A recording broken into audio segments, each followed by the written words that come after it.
समृद्ध संख्या। इसके अंतर्गत कल हमने अध्ययन किया था समृद्ध संख्याओं के गुण धर्म के बारे में। समृद्ध संख्या में कौन कौन से गुण धर्म होते हैं, योग के लिए और गुणन के लिए। आज हम अध्ययन करेंगे मापांक, समृद्ध संख्या का मापांक,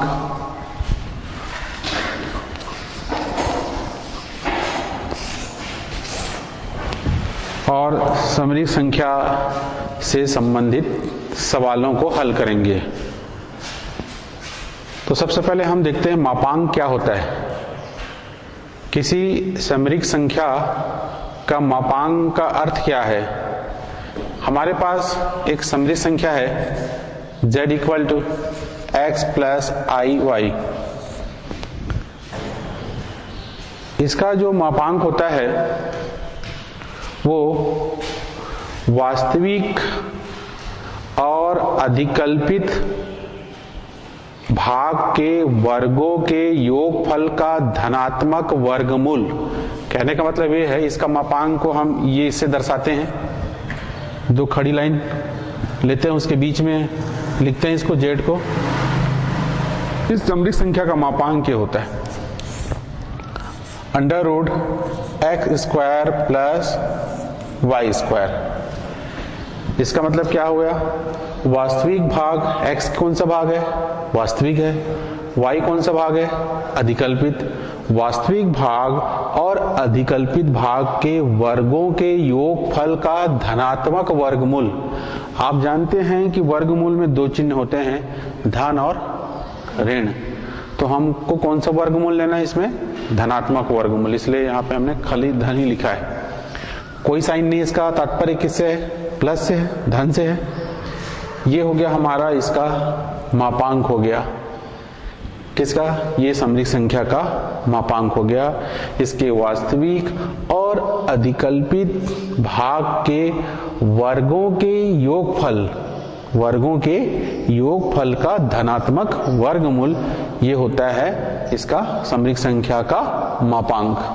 मान लो हमारे पास समृद्ध संख्या है z equal to x minus i y, ये समृद्ध संख्या है। तब इसका मापांक क्या होगा, इसका मापांक हो जाएगा, इसको हम मॉडुलस रीड करते हैं, मॉड ऑफ जेड का मापांक बराबर ही हो जाएगा, x के स्थान पे क्या है, x ही है, वास्तविक भाग का वर्ग, धन क्या होता है, अधिकल्पित भाग का वर्ग। किसका वर्ग, अधिकल्पित भाग का वर्ग। तो अधिकल्पित भाग में क्या है, माइनस वाई है, माइनस वाई का स्क्वायर हो जाएगा, और ये हमें प्राप्त होगा वर्गमूल एक्स वर्ग प्लस माइनस वाई का स्क्वायर करोगे तो क्या हो जाएगा, plus y plus y square plus y square. ये हो गया इसका, ये समृद्ध संख्या का मापांक। हम कुछ संख्यात्मक उदाहरण लेते हैं। z बराबर 3 धन 4 आई, ये हमारे पास एक समृद्ध संख्या है। इसका हमें मापांक लेना है, तो इसका मापांक हो जाएगा z का मापांक मॉड ऑफ z। इसको हम इस तरह रीड करते हैं, मॉड ऑफ z का मापांक बराबर, ये क्या हो जाएगा, वास्तविक भाग का वर्ग। वास्तविक भाग में कितना है, 3 का वर्ग हो जाएगा, धन अधिकल्पित भाग का वर्ग। अधिकल्पित भाग में संख्या कितनी है, 4 है, तो 4 का वर्ग हो जाएगा, ये 4 का वर्ग। तो ये हमें मिलेगा वर्गमूल 3 का वर्ग 9, 4 का वर्ग 16, और 16 और 9 25, 25 का वर्गमूल हमें क्या मिलेगा, 5। ये हो गया समृद्ध संख्या का मापांक।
अब हम समृद्ध संख्या से संबंधित कुछ सवाल लेते हैं।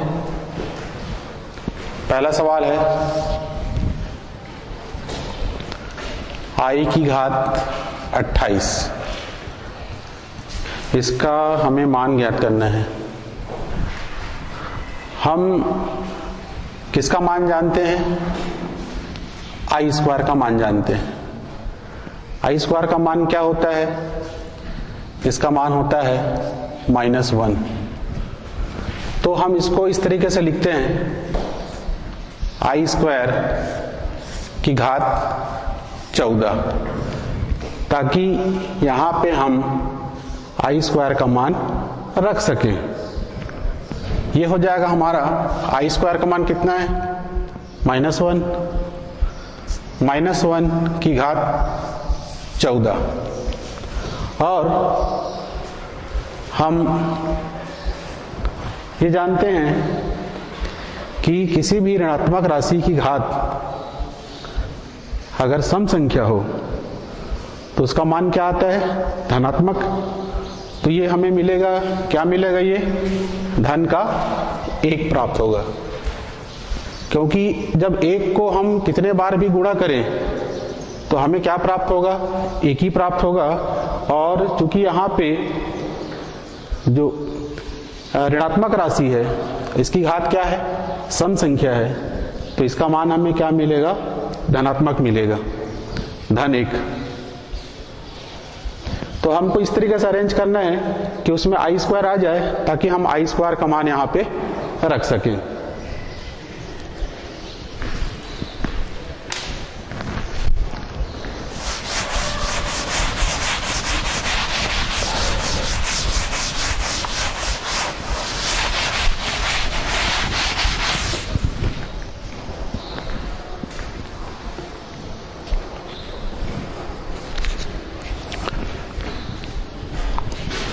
दूसरा सवाल लेते हैं हम, आई की घात 37।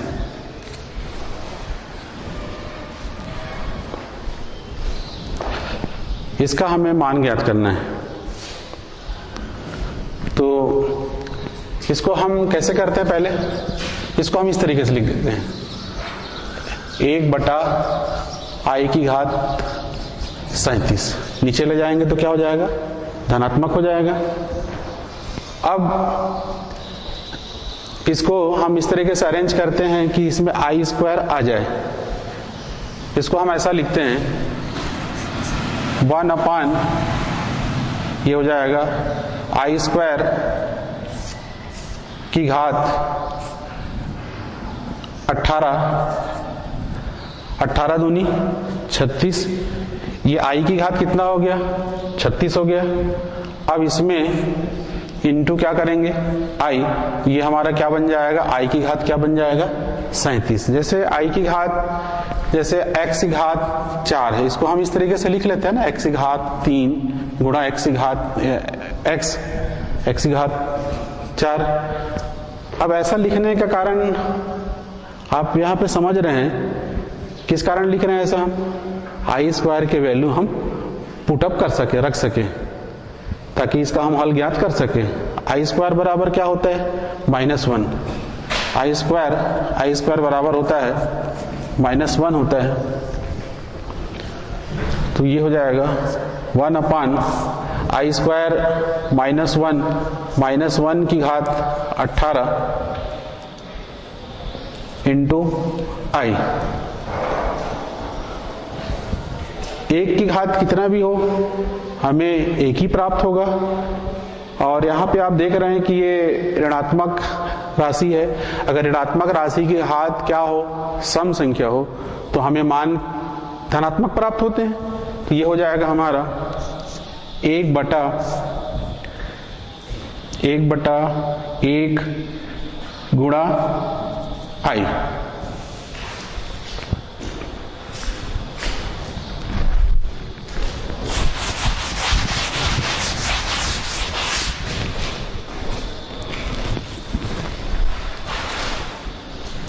और ये हो जाएगा हमारा 1/i।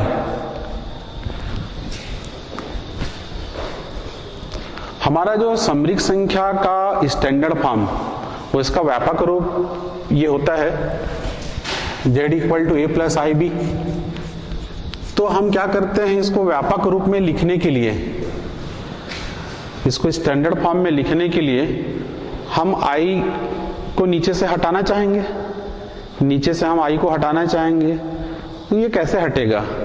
हम क्या करते हैं, ऊपर और नीचे में अंश और हर में हम i का गुणा कर देते हैं, अंश और हर में i का गुणा कर देते हैं। तो ये हो जाएगा 1 इंटू आई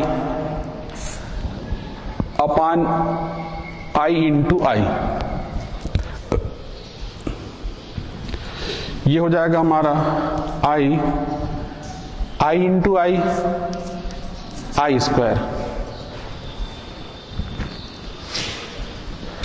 आई स्क्वायर -1। तो ये हो जाएगा हमारा, ये -1 को आप ऊपर ले जा सकते हैं, ऊपर लिख सकते हैं -1 को।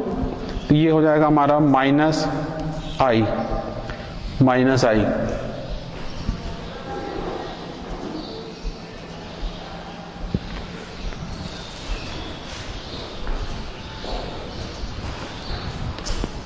पहले हमने क्या किया, इसको आई स्क्वायर पूरे की घात 18 इंटू आई लिखा। ये आई की घात 37 को ही रिप्रेजेंट कर रही है। आई स्क्वायर का मान कितना होता है, ऋण 1 होता है। हमने यहाँ पे ऋण 1 लिख दिया। अब ऋण 1 की घात 18, ये हमें कितना प्राप्त होगा, धन 1 प्राप्त होगा। ऋणात्मक राशि की घात सम संख्या होने पे हमें धनात्मक मान प्राप्त होते हैं। ये आई 1/1 इंटू आई, 1/1 इंटू आई, और ये हो गया 1 इंटू आई क्या हो जाएगा, आई। ये हमें मिला 1/i। और हम इसको स्टैंडर्ड फॉर्म में लिखने के लिए, व्यापक रूप में लिखने के लिए हमने क्या किया, ऊपर और नीचे i का गुणा कर दिया। समान राशि से हम गुणा करते हैं अंश और हर में, तो उसके मान में कोई परिवर्तन नहीं होता।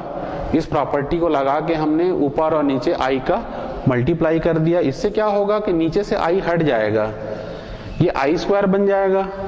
आई स्क्वायर जब बनेगा तो आई स्क्वायर के हम वैल्यू डाल देंगे।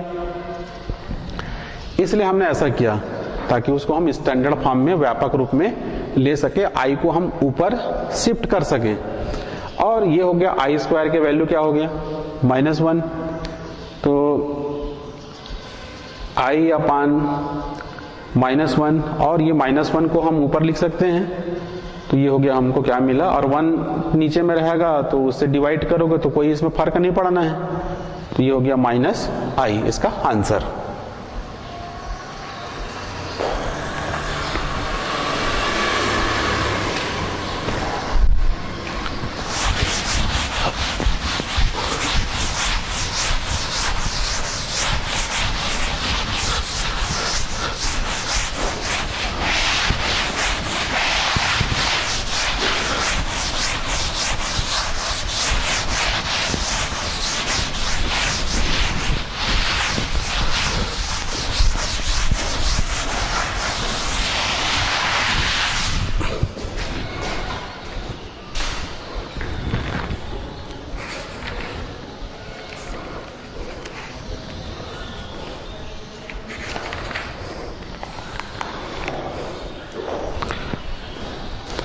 समरिक संख्या का संयुग्मी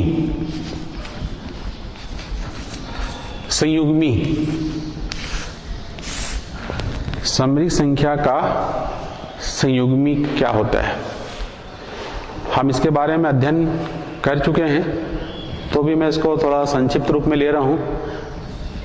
ये कोई हमारे पास समरिक संख्या है, z equal to x plus i Y.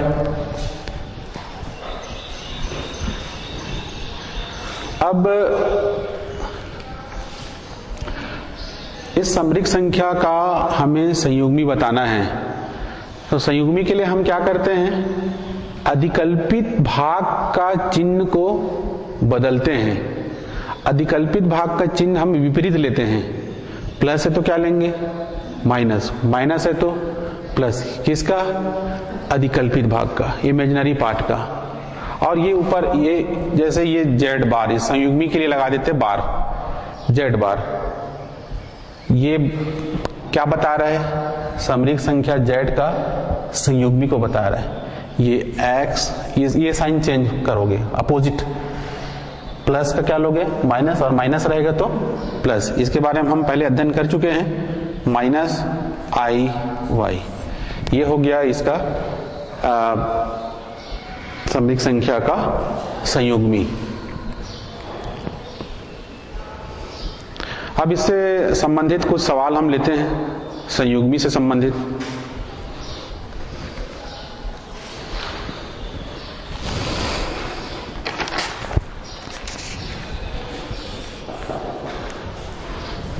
जैसे हमें एक संख्या दिया है शून्य, शून्य का हमें संयुग्मी निकालना है। तो संयुग्मी निकालने के लिए सबसे पहले हम क्या करेंगे, इसको हम a प्लस आई बी के फॉर्म में लिखेंगे, स्टैंडर्ड फॉर्म में लिखेंगे, व्यापक रूप में लिखेंगे। तो शून्य को हम इस तरीके से लिख सकते हैं, शून्य धन i इंटू शून्य, इसको ऐसा लिख सकते हैं हम, ऐसा इसको हम लिख सकते हैं। ये शून्य ही है, लेकिन इसको हम क्या कर रहे हैं, समरिक संख्या के स्टैंडर्ड फॉर्म में लिख रहे हैं। क्योंकि संयुग्मी जब हम निकालते हैं तो कौन सा साइन चेंज करते हैं हम, अधिकल्पित भाग का साइन हम अपोजिट लेते हैं। ये इस तरीके से हमने लिख दिया।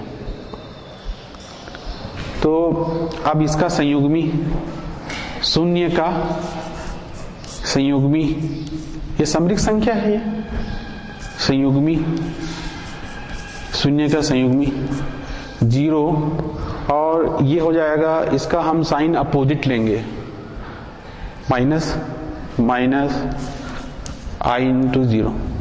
लेकिन जब इसको आप हल करोगे, तो ये क्या मिलेगा, ये आप आखिर आपको क्या मिलेगा, 0 ही मिलेगा। 0 माइनस 0 क्या हो जाएगा, 0। तो शून्य का संयुग्मी क्या होगा, शून्य ही होगा। लेकिन आपको अगर परीक्षा में प्रश्न अगर मिलता है तो आप इस तरीके से हल करिए, पहले उसको स्टैंडर्ड फॉर्म में लिखिए, फिर उसका संयुग्मी लीजिए, उसको दिखाना पड़ेगा इस तरीके से।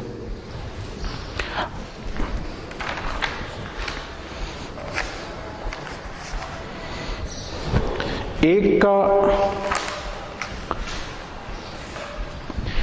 का हम संयुग्मी निकालते हैं, एक का संयुग्मी,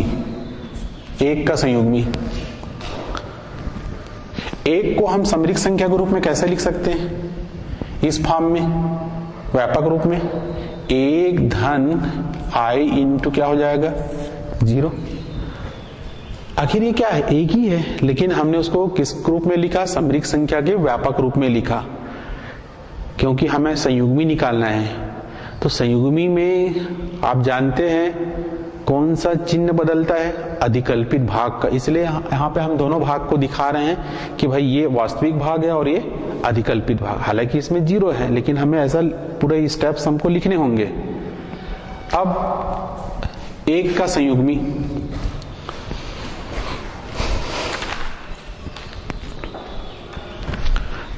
इसलिए संयुग्मी, इसका संयुग्मी, एक का संयुग्मी ये हो जाएगा 1, ये साइन इसका अपोजिट लोगे, प्लस का क्या हो जाएगा, माइनस आई इंटू क्या हो जाएगा, 0 1, और ये हो जाएगा हमारा क्या हो जाएगा, 0। आखिर हमें क्या मिलेगा, एक ही मिलेगा, एक का संयुग्मी एक ही मिलेगा।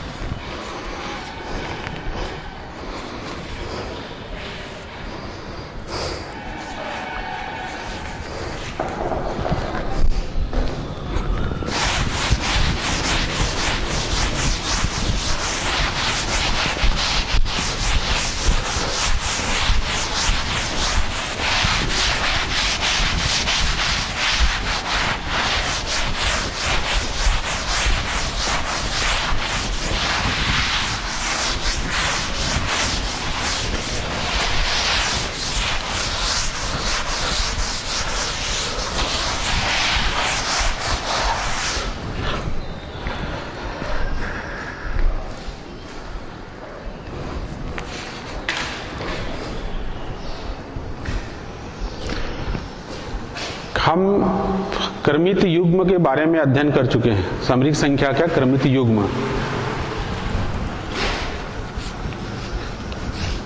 क्रमित युग्म, इसको ऑर्डर्ड पेयर कहते हैं। जैसे हमारे पास एक समरिक संख्या है 2 + 3i, 2 + 3i। एक हमारे पास समरिक संख्या है 2 + 3i।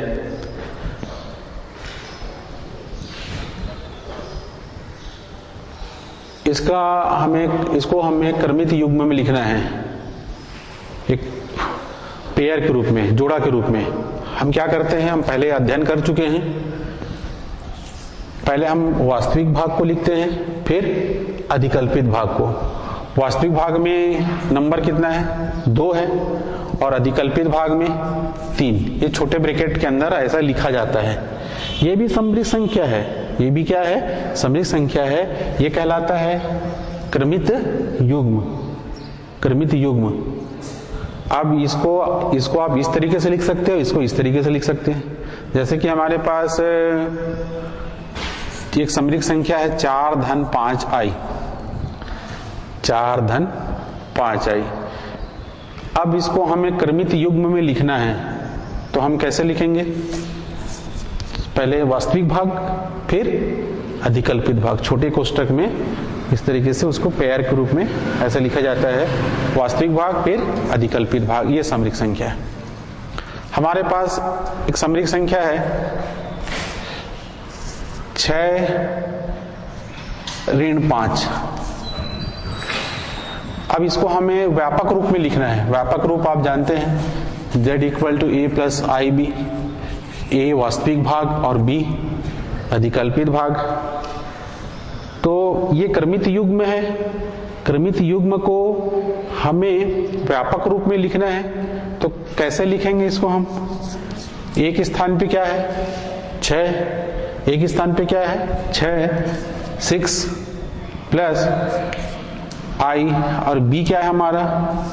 -5। तो ये हो जाएगा z = प्लस इंटू माइनस क्या हो जाएगा? -6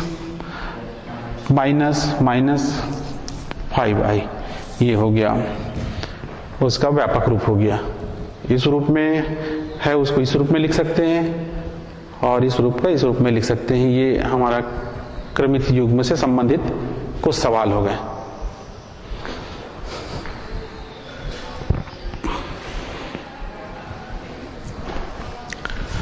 x + 2yi, ये हमारा एक समरित संख्या है। इसे हम क्रमित युग्म के रूप में कैसे लिखेंगे? वास्तविक भाग में x है, क्रमित युग्म में x वास्तविक भाग, फिर अधिकल्पित भाग i के साथ जो गुणा में है वो कौन सा भाग है? अधिकल्पित भाग है, x 2y। ये हो गया, इसका क्रमित युग्म हो गया।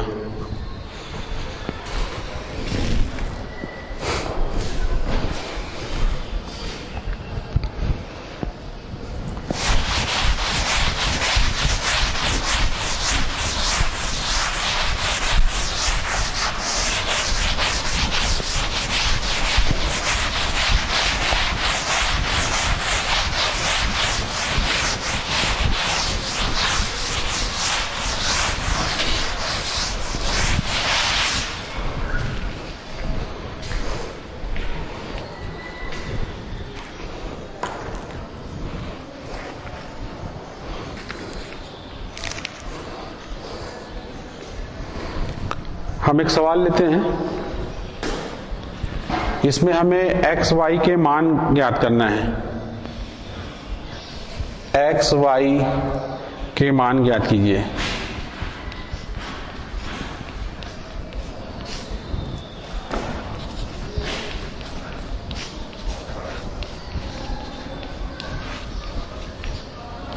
ये आपके किताब से मैं प्रश्न ले रहा हूं।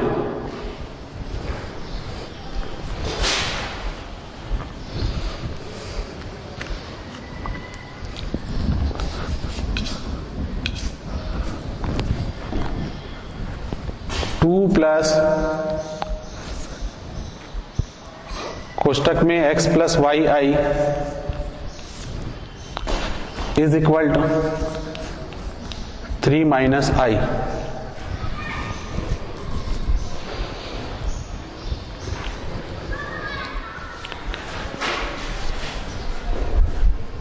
इसमें हमें x और y का मान ज्ञात करना है। जहां पे i होता है मतलब वो कौन सी संख्या है? समरिक संख्या है। ये समरिक संख्या है, ये भी क्या है? समरिक संख्या है। दोनों समरिक संख्या है। और हम एक प्रॉपर्टी पढ़ चुके हैं, हम समरिक संख्या का गुणधर्म के अंतर्गत हम यह जानते हैं कि जब दो समरिक संख्या आपस में क्या होती है? समान होती है, तो उसका वास्तविक भाग के बराबर होता है और अधिकल्पित भाग के क्या होता है? बराबर होता है। तो इसको हम पहले, ये तो स्टैंडर्ड फॉर्म में है, हम ये दोनों पक्षों को पहले हम a प्लस आई बी के रूप में पहले हम इसको लिखेंगे। दोनों पक्षों को पहले हम a प्लस आई बी के रूप में लिखेंगे ताकि उसको हम तुलना कर सकें। दो समरिक संख्या जब आपस में बराबर होते हैं तो वास्तविक भाग के बराबर होता है और अधिकल्पित भाग के क्या होता है? बराबर होता है। तो ये हो जाएगा, इसको हम इज इम्प्लाइज दैट का अभिप्राय यह है कि इसको हम लिख सकते हैं 2 प्लस एक्स। बिना आई वाला जो है वो वास्तविक भाग है, आई मतलब iota. 2 plus x plus y i, ये कौन सा भाग हो गया? अधिकल्पित। ये वास्तविक इस रूप में हम लिखना चाह रहे हैं उसको, लिखने जा रहे हैं उसको, ताकि हम उसको कंपेयर, तुलना उसको हम कर सकें। ये अब देखिए, इसमें हमें x और y के मान ज्ञात करना है। तो अब ये दो समरिक संख्या है, ये दोनों आपस में क्या है? बराबर है। ये दोनों आपस में बराबर है, तो इस स्थिति में वास्तविक भाग को हम वास्तविक भाग के बराबर रखते हैं और अधिकल्पित भाग को अधिकल्पित भाग के बराबर रखते हैं। इज इम्प्लाइज दैट ये हमारा वास्तविक भाग, इसको हम अंग्रेजी में रियल पार्ट कहते हैं, ये हमारा इमेजिनरी पार्ट, जिसे हम हिंदी में इसको अधिकल्पित भाग कहते हैं, ये हमारा रियल पार्ट वास्तविक भाग, और ये हमारा अधिकल्पित भाग इमेजिनरी पार्ट। तो ये इसके बराबर होगा, वास्तविक के बराबर और अधिकल्पित के बराबर। ये हो जाएगा 2 plus x is equal to 3। और क्या होगा यहाँ पे? अब देखिए i का गुणांक कितना है यहाँ पे? y। i का गुणांक y, तो y बराबर, यहाँ पे i का गुणांक कितना है? -1। i का गुणांक -1 है, यहाँ पे 1 है ना, यहाँ पे 1 है, -1 i का गुणांक -1। हमें x का मान निकालना है। Is implies that x equal to 3 - 1, x equal हो जाएगा 2, सॉरी यहाँ पे 3 - 2, ये हो गया हमारा 1, y इक्वल टू -1। ये हो गया x और y के मान।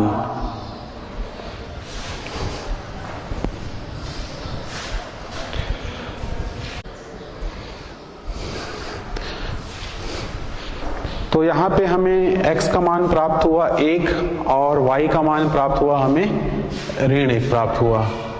तो इस प्रकार के प्रश्नों को हमें इस तरीके से हल करना है।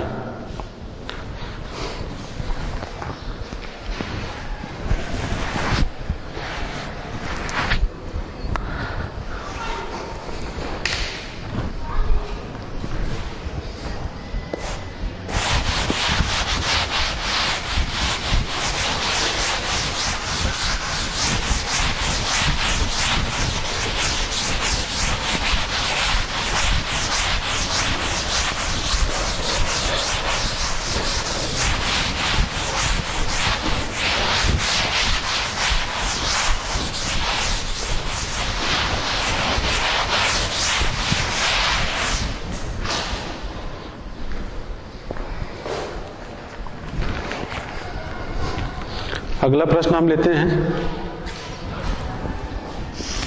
सिद्ध कीजिए कि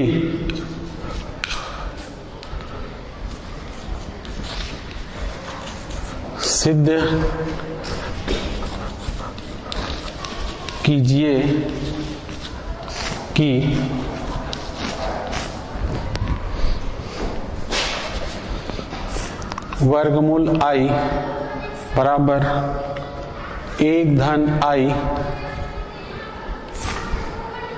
बटा वर्गमूल 2, ये हमें सिद्ध करना है।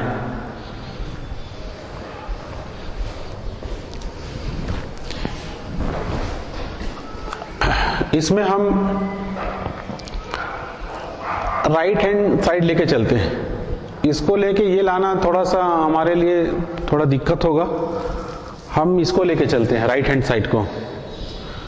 तो ये हो जाएगा right hand side 1 plus i upon under root 2। जैसे 5 है, 5 को हम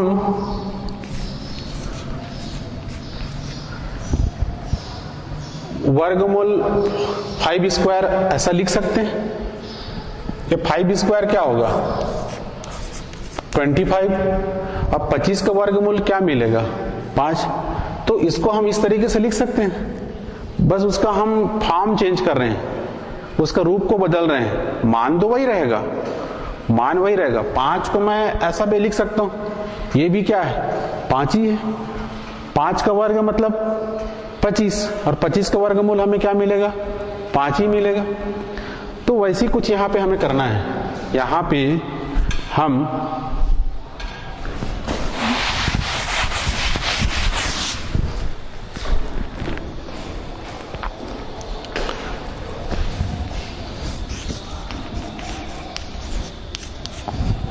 इसको हम इस तरीके से लिखते हैं, under root 1 plus i whole square upon 2। हमने क्या किया, केवल उसके फॉर्म को, उसके रूप को हमने बदला है, उसके रूप को हमने बदला है, मान वही है, बस लिखने का तरीका हमने क्या किया चेंज किया है। अब भाई देखिए 1 प्लस i होल स्क्वायर, इसका जब हम वर्गमूल ज्ञात करेंगे तो हमें क्या प्राप्त होगा 1 प्लस i ही प्राप्त होगा, 1 प्लस i प्राप्त होगा, स्क्वायर हट जाएगा, हमें 1 प्लस i प्राप्त होगा। और 2 किसके अंदर है वर्गमूल के, तो ये जो 2 है तो ये वर्गमूल में आ गया ना, ये वर्गमूल दोनों के लिए, अंश के लिए भी है और किसके लिए हर के लिए। तो ये नंबर और ये नंबर में कोई चेंजेस नहीं है, कोई परिवर्तन नहीं है, केवल बस उसका फॉर्म चेंज हुआ है, उसका केवल फॉर्म चेंज हुआ है। बाकी नंबर सेम है। इसका वर्गमूल निकालोगे तो 1 प्लस i मिलेगा, और 2 तो हमारा वर्गमूल के अंदर ही है। अब इसको हम आगे हल करते हैं। तो आप सर्वसम्मिका जानते हैं a plus b whole square, उसको यहां पे हम लगा देंगे a plus b whole square, a square plus b square plus 2ab,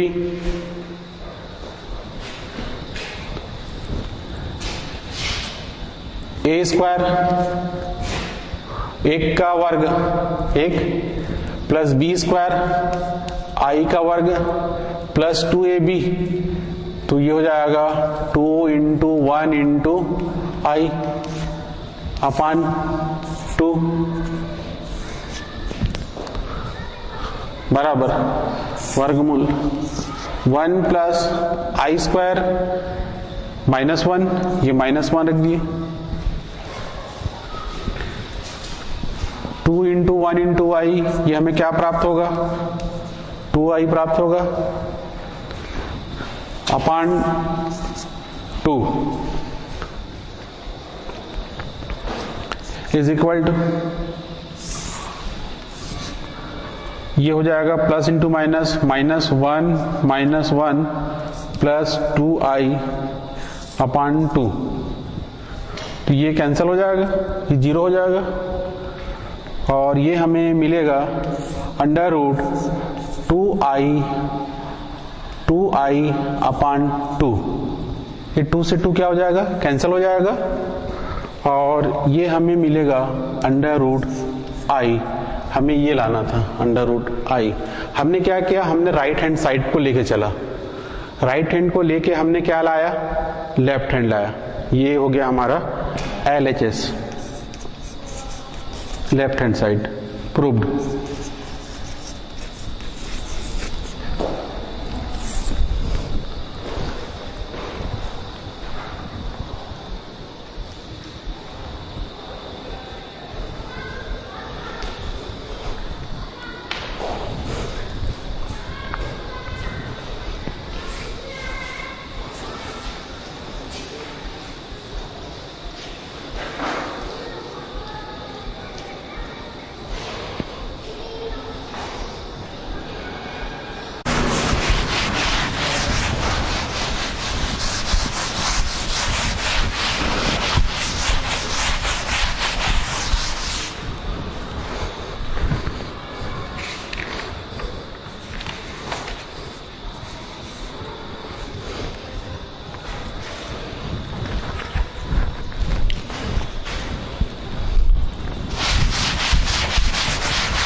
अगला प्रश्न लेते हैं हम।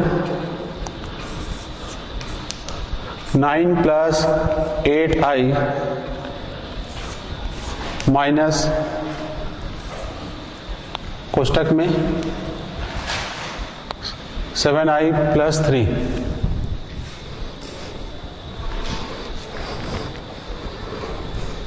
इस प्रश्न में हमें इसको सरल करना है, सरल कीजिए, हल करना है, इसको सरल कीजिए।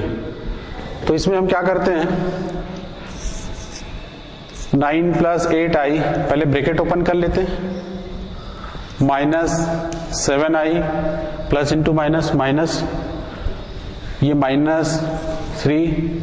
इसमें आपको सीधा सीधा वास्तविक भाग को वास्तविक भाग से जोड़ना है या घटाना है, चिन्ह के अनुसार से जो भी होगा, और अधिकल्पित भाग को अधिकल्पित भाग से जोड़ना है या घटाना है। तो ये हो जाएगा हमारा, ये वास्तविक भाग है, ये वास्तविक, तो ये हो जाएगा 9 माइनस 3 प्लस ये हमारा अधिकल्पित भाग है। आप जानते हैं इसका योग और व्यवकलन पढ़ चुके हैं। वास्तविक भाग से जुड़ता है या घटता है, अधिकल्पित भाग से जुड़ता है या फिर घटता है।